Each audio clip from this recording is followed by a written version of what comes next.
Well, I'm available to start at right tackle. You can't see when I have clothes on. All right. Well, there's not an even playing field. There's never been an even playing field. There never will be an even playing field. What shampoo do you use on your hair? You don't need to be Superman to play in this offense. You're listening to The Red Zone. Welcome, Badgers fans, to another episode of The Red Zone. I'm your host, Jason Galloway with the Wisconsin State Journal.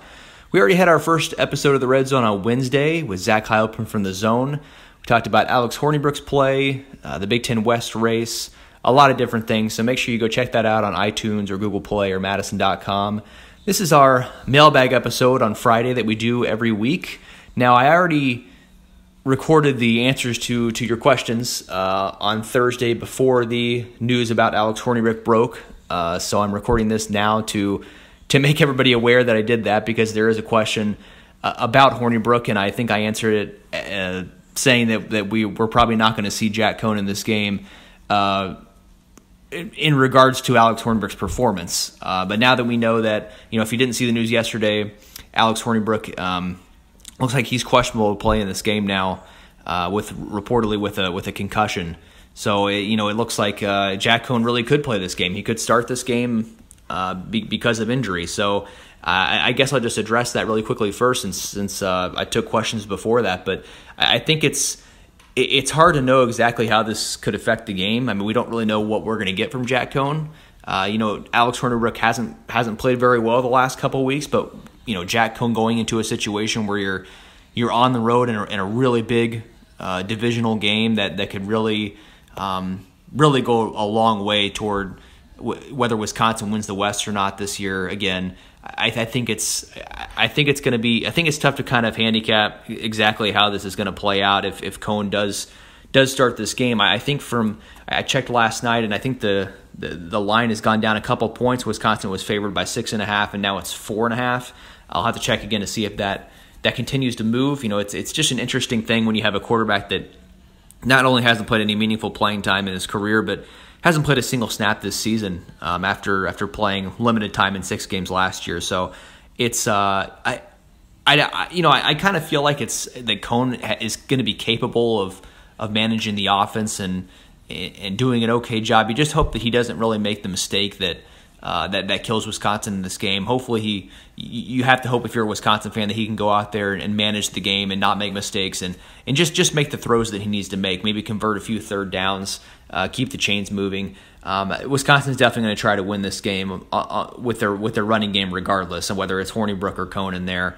But I think if Coan's in there, he just needs to focus on not making the big mistake that's going to change the momentum. And we've seen it where Alex Hornibrook do that the last couple games, make too many mistakes where in game-changing moments, and it's going to be interesting to see if Coan does play, if he can eliminate that. So that's the situation with Hornibrook. We'll have to just see if we'll probably know before the game Saturday. We probably won't know until Saturday morning whether he's going or not. We'll see if he's out there warming up and if he's been cleared at that point. But until then, we'll have to wonder if Jack Coan is going to get his chance. But wanted to address that before we got to the rest of the questions, but now that we did, here are the rest of our mailbag questions. The first one's from Sean at Lanzarus21. He asks, how is Sagapolu coming along with his injury? What type of drop-off do you expect if Bryson Williams does end up starting? So Sagapolu is still listed as questionable. The updated injury report came out Thursday, and he's still listed as questionable. We know he did some individual work during Wednesday's practice. Outside of that, we're not really sure. I think it's definitely a surefire questionable for this week. We're not really sure exactly how much he was able to get in on Thursday or really throughout this week, and it's just kind of a wait and see type of thing. I think he definitely could be. Jim Leonard said on Wednesday he could be a game time decision. So my guess is that he's going to travel with the team to Northwestern and just see how he feels on Saturday and go from there. Now, if he can't play, I think the drop off to Bryce Williams is quite steep, and I think Bryce Williams has taken some steps forward this year. Throughout the year he's shown some improvement, but he's still a true freshman. Still has a little ways to go, and I think that Sagapolu has really been playing well. I mean, this has been the best year of his career, in my opinion, by quite a bit. I think he's really taken a step up from last year. He's obviously playing a bigger role. He's playing in some nickel packages this season, and things like that. And that might be where they miss him the most, to be perfectly honest. I mean, against this Northwestern team, they haven't had much of a running game the last few weeks. Northwestern hasn't, and they've been putting the ball in Clayton Thorson's hands and passing the ball a ton. Just 2 weeks ago, I think he threw the ball 64 times in that overtime win over Nebraska, and so we may see Wisconsin in nickel packages a lot. Maybe they won't be in their base very often, and even if Sagapolu's out, maybe Bryson Williams doesn't necessarily still have to play all that many snaps. Now, Sagapolu was a guy that was playing in those nickel packages, and he was a guy that could actually get some pressure on the quarterback. With Isaiah Laudermilk also out, I think this kind of compounds that to have Sagapolu, if he's not able to go, and Laudermilk also, who's already been ruled out. Then you're just left with Caden Lyles, Matt Henningsen, Bryson Williams is I don't think he's going to play in the nickel package, and then some of your backups like David Pfaff and guys like that. And I just think that they're going to be really short on anybody that can get after the passer on the defensive line if Sagapolu can't go, and that actually might be a bigger deal than maybe Bryson Williams having to play in their base package, considering the way Northwestern has played recently, and the fact that they just don't have anybody else that has really proven a consistent ability to get after the passer at this point. So he would be a big loss for sure, but we'll have to kind of wait and see, if he plays or not. Well, we won't know until Saturday, probably pretty close to game time. All right, Jonathan Zink at JZink42. He asks, will Bradrick Shaw ever wear a Badgers uniform again? Now, Shaw was actually taken off the injury report this week, so it looks like they feel like he's ready to at least do some stuff in games, play some kind of role. Now, there's obviously a lot of backs in front of him right now, so whether he actually gets in the game and plays or not, at running back, that remains to be seen. Tywone Deal's been playing really well as the number 2 guy on early downs. I don't think you're going to see Bradrick Shaw in a passing down role at all. I don't think his skill set really provides what Garrett Groshek and Chris James can do. But I do think, if something were to happen to either Jonathan Taylor or Tywone Deal, if one of those 2 guys misses a game down the stretch or is out for some period of time, then I think he could be given some carries. And maybe if they get up big in a game, they can give him a few carries to work his way back in and off of this injury here. So it's tough, and you look at that running back room, and there's not, next year too, we could have, Tywone Deal is a senior, Chris James is a senior, so maybe Bradrick Shaw. Now he could have some competition from a guy like Nakia Watson, who's a true freshman that's redshirting this year. There are some other guys he's got to compete with, but with Deal leaving and then Chris James as well after this season, possibly next year he could have an opportunity to come in and get some playing time. So I think we'll definitely see him wear the uniform again. I mean, we'll definitely see him in uniform.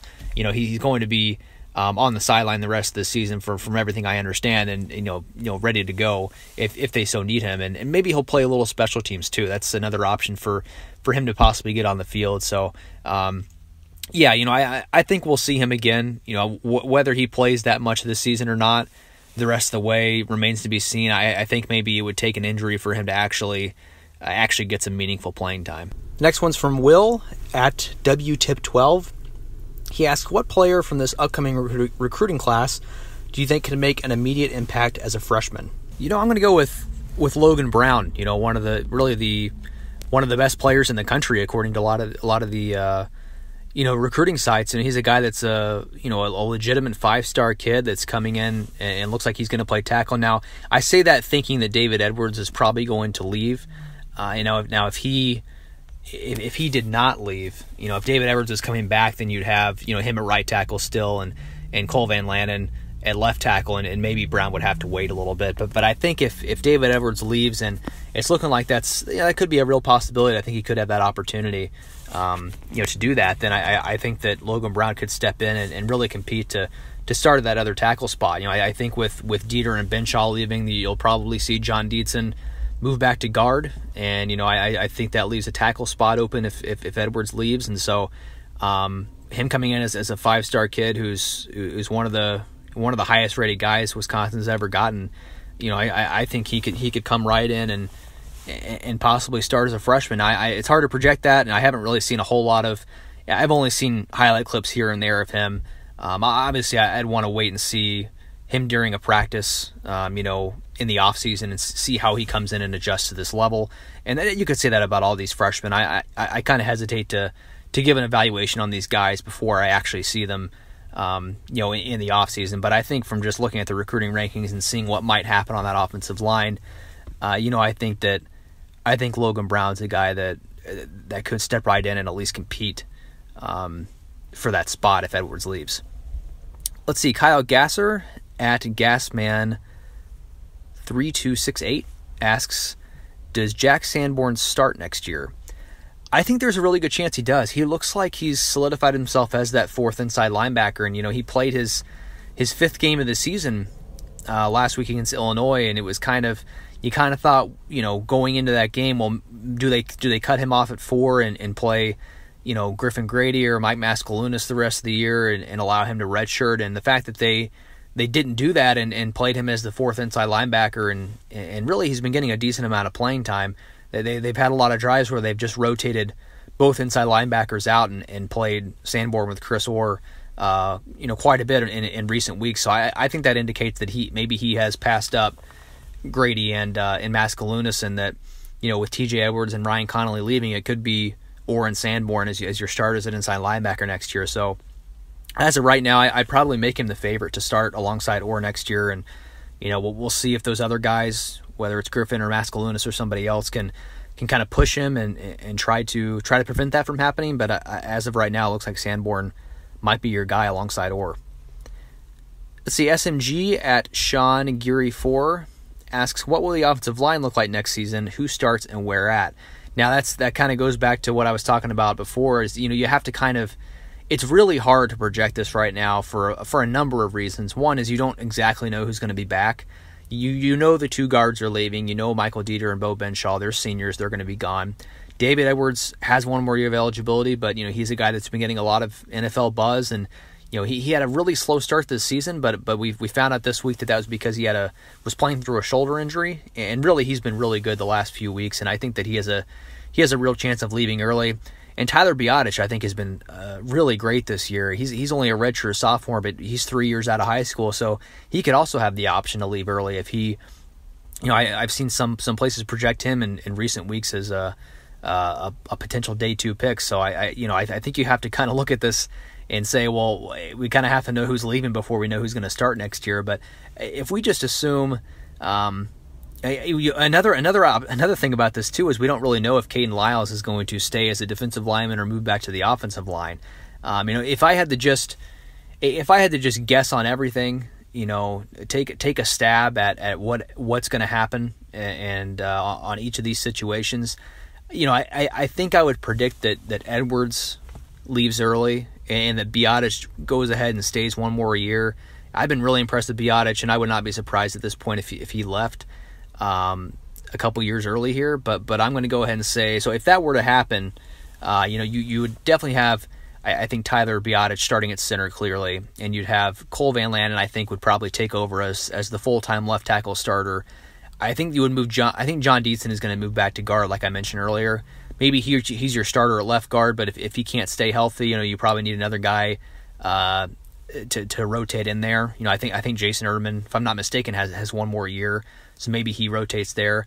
I think Caden Lyles, if I had to guess right now, I think he's going to move back to offensive line. You'll have Laudermilk and you'll have Garrett Rand coming back from injury, and those 2 guys will look like your starters at defensive end, and maybe some of the other younger guys take a step forward. Maybe Isaiah Mullins, who hasn't played this year, can kind of get it together and have a good offseason and at least give you something. And Matt Henningsen, a guy who's getting a lot of time this year, can maybe take a step forward as well. And maybe you don't need Lyles quite as much on the defensive line. So I think he has a good chance he moves back and really can compete for a starting guard spot. I think maybe if that happens, you look at having, potentially Caden Lyles, John Dietzen, and Jason Erdman as sort of your 3 guys at guard that can really play.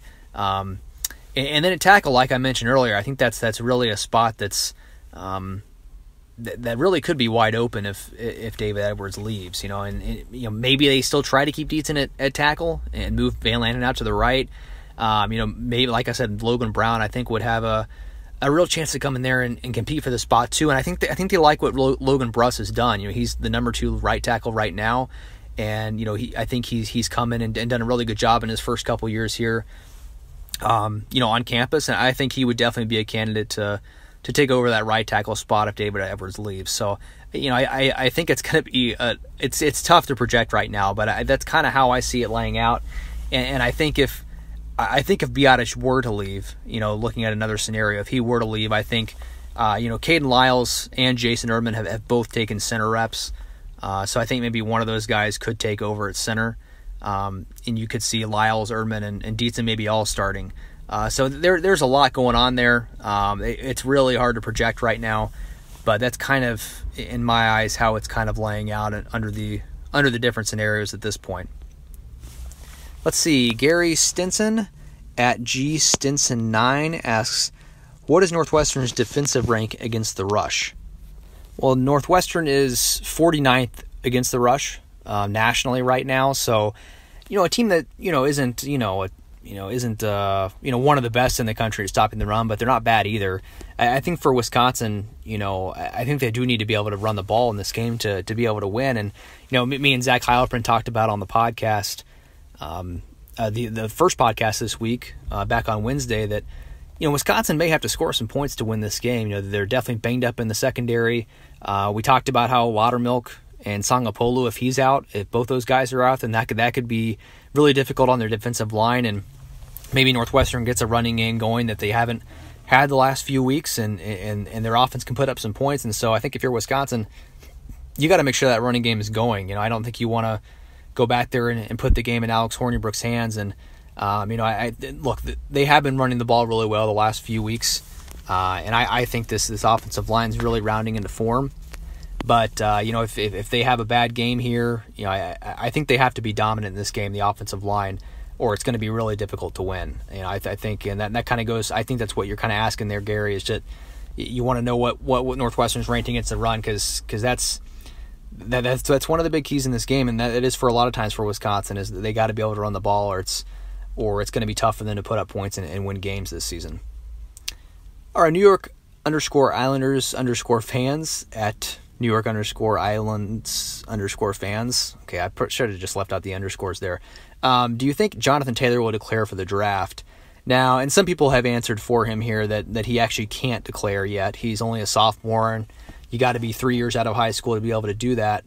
So, yeah, for Badgers fans, he will be back next year. It's a great thing for Wisconsin that they're going to get a back like that for another year. And it kind of feels like he's been here longer than he has, because he broke onto the scene so early and was already a Heisman candidate, not even midway through his true freshman season, really.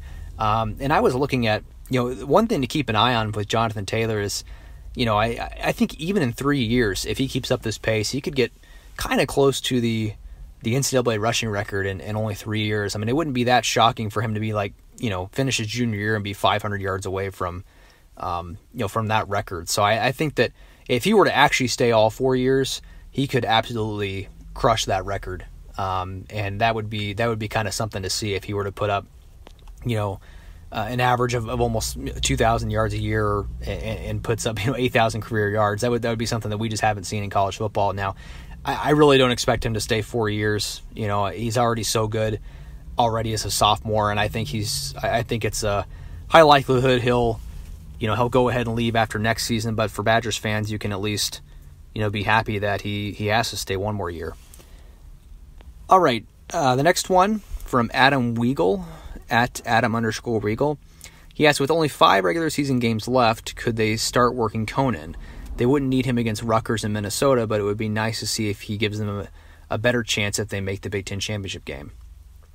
Yeah, I think you could see him working at some point. Now, it's tough because I think from the coaching staff standpoint, you want to say, I don't know if you want to just go back and forth between the two. I see what you're saying there. Like, okay, well, let's put Conan in this game against Northwestern. If he's better, then great, and then we can just play Hornibrook the next week against Rutgers, and then play Conan again at Penn State. But I mean, I think you're doing a lot to.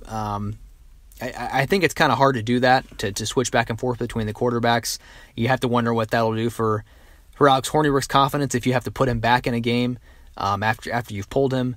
You have to think about if Hornibrook were to suffer an injury and you've played Cone in this game against Northwestern, then suddenly you've ruined your redshirt chance, because then maybe he has to play more than 4 games. I guess you could play Danny Vandenboom in one of those, but then you're really taking a risk there. So I think it's tough. The new redshirt rule kind of makes a situation that we really haven't seen before. I asked Paul Christ on Thursday actually, kind of if we could see Cone down the stretch, and he said, yeah, he talked about the redshirt rule and how how they've been using Vandenboom and in the end of game situations and things like that. And so I think I get the sense that maybe they could wait until the last 4 games just to make sure he has that red shirt. But I think if Alex Hornibrook goes out there and plays a bad first half against Northwestern and they're losing at halftime and he feels like the offense needs a spark, I mean, it wouldn't surprise me if they came out with Jack Cone in the second half in a situation like that, kind of like we saw with Tanner McAvoy and Joel Stavy back in 2014. I think that with Hornibrook kind of playing, really poorly against Michigan and then sort of up and down against Illinois, if he comes out with that bad start again against Northwestern and they're kind of in trouble, and it's a game where, I've talked about this before, but it's going to be really hard to win the West if you don't win this game, if you're Wisconsin. For Northwestern to take a game lead on you this late in the year and to not have the tiebreaker over them and then still have to go to Penn State, this game is obviously crucial for them to make it back to Indy, and if they're in a spot where they feel like the offense needs to be sparked, I wouldn't put it past them to put Cone in, even though there are more than 4 games left. But I think it's going to take another. I think it's going to take for them to have their backs against the wall a little bit for them to go ahead and make the change. I don't think they're going to go into this game thinking we're going to play both quarterbacks or anything like that. With more than 4 games left here. So again, it's hard to know exactly what the coaching staff is thinking, because they've done some things with this redshirt rule that I wasn't expecting maybe early in the year, and so it's hard to know. There's a lot of different ways to go about it, but I would guess that if Alex Hornibrook is healthy and not and playing decently well, or at least not really poorly, then we probably won't see Cone this week. All right. Bill_Woj at slow_creek. He asks, do you think running a 3-4 makes it challenging to recruit defensive linemen, since the James Obashi class, who have the Badgers recruited other than Williams at nose? I don't think it. I don't think so. I think enough teams run a 3-4 that I don't know if a whole lot of defensive lineman prospects are thinking, well, I can't go to a 3-4 because. I get the stats that I would in a 4-3. I think there are some defensive linemen too that just fit better in a 3-4 scheme. There's a guy that's maybe not that's maybe works as a 3-4 end better than maybe that's his best position. And I think you say who have they recruited since the James Obashi class. I think Isaiah Laudermilk and Garrett Rand both are guys that could be really good players here. And if you remember, Rand was a big get. Before National Signing Day on, I think it was 2016 or 2017, 2016, I think. And he's a guy that could have played a really big role this year, that finally could have gotten a chance to kind of show what he can do. He was kind of playing as a number 2 nose guard out of necessity the last couple years, and he's really a more natural end. And I think that if he didn't get injured, maybe he could have had a breakout season. I think Laudermilk, He's shown what he could do the last couple of years. He hasn't been able to really stay healthy this season. I think if he had played in every game this year, maybe it would look a little different. So I think obviously they're shorthanded on the defensive line, but I don't think it's necessarily. I think it would look a lot different if you just had Laudermilk and Rand healthy. And yeah, maybe you would definitely like more depth there. And some of the guys haven't worked out. Whether it's David Pfaff, Craig Howe, those guys haven't really made the impact that you would like. But I think with Laudermilk and Rand, they're still guys that you would say they hit on. I think it's just a matter of keeping those guys healthy and getting those guys in there. All right, John Hermanson at John Hermanson. He asks, how have you interviewed any students about attendance? There's lots of theories that get shared about why it's been so poor, but I love to hear straight from the source what they think is going on. Yeah, John, I haven't done any formal interviews with students. I have kind of talked to some of them on Twitter over the years, and I think the biggest issue they have is them getting in, let in single file. They feel like there's some people that have said, we were waiting outside for 45 minutes before we got in and missed the beginning of the game. And I think that's a valid complaint to a point. I think there's also times where I see the student section not filling up. No one's coming in, 45 minutes before the game, and then they start filing in and they're still there really late. So I think as a, maybe as a student, if you know it's going to take that long, maybe you just get there a little earlier and plan for that. Now it's easy to say that, I mean, a lot of these games are bad weather games too. And that Illinois game last week was really nasty. And I guess a lot of people didn't want to, stand outside the stadium an hour and a half before, although that game, I don't think he had to get there that early, but it's tough. I think some of it falls on the fans for not getting there in time, and some of it falls on, maybe some of those bigger games where people are still filing in a consistent stream when the game starts. Maybe if they had a different way of letting them in, that would look a little more full for some of those big games where you kind of wonder why, this is a big game. Why are these guys not in the seats yet? So, I still think the attendance for the bad games, like Illinois last week, Rutgers next week, I think it would still be bad regardless of if they were let in. Maybe in some of those bigger games, though, the way they're let in like that, maybe it does kind of, not allow them to get in the seats as quickly as if they didn't have those type of restrictions. So, I don't know. It's an interesting thing, and I talked to Barry Alvarez in the offseason about it, and he said they were going to, try to come up with some solutions. And the only thing I can see that they've done really is kind of rebrand the student section as Area Red, which we've talked about in the past. And I don't know exactly if that's done anything or not, but maybe it's a topic for the offseason again, to try to get some answers on if they're going to try to address that further. All right, last one here from Biscuits at Wisco Inferno. You just told me that I was pronouncing that wrong, so thanks for the correction. Anyway, he asks, is there any way Bucky makes the playoffs, win out and beat a top 8 Ohio State or Michigan? No, there's zero chance in my book that they can make the playoffs. Now, I do think a 2-loss team will get in the playoff at some point. We saw a 2-loss team in the national title game in 2007 with LSU, and so with 4 teams now, that's going to eventually happen. But in Wisconsin's situation, I just don't think it's possible. The BYU loss is just too bad to have 2 losses and to get in. And I also think if they did win out, a win over Penn State wouldn't necessarily look as good as you would have hoped before the season. I mean, Penn State's already got 2 losses, so if Wisconsin goes in there and beats Penn State, that might drop them out of the top 20, at least for the time being. And then, it's a Penn State team at that point with 3 losses if they don't lose any other games besides the Wisconsin one. It would still leave them at 9-3 and a team that's definitely not in the top 10. So I think in Wisconsin's situation here, I just don't see. Obviously, I don't see any path for them to make it. I think we need to give up on that dream. I think losing to Michigan 38-13 for your second loss in the first 6 games, I think it was at that point it kind of made it impossible. So even if they beat Ohio State or Michigan in the Big Ten title game in an impressive fashion and finish the season really strong here, I think that's just going to get them the Rose Bowl. It's not going to get them the playoffs. So again, if they did that, it'd be hard to argue that that's not a really good season still. If you did win out and go 11-2 and won the Big Ten title and made the Rose Bowl, now I still think that's going to be really hard to do, and I'm definitely not predicting that to happen. But I don't see any way they make the playoffs regardless at this point. All right, thanks for all your questions, guys. I appreciate you sending them in. If you did not get a question in for this, we're going to do a live chat at some point Saturday night after the Northwestern game. It may be a little later on, but just follow me on Twitter at Jason_Galloway to get a little update on when I'm going to start that. And if you haven't yet, subscribe to the podcast on iTunes or Google Play. It just takes a second, and it really helps us out.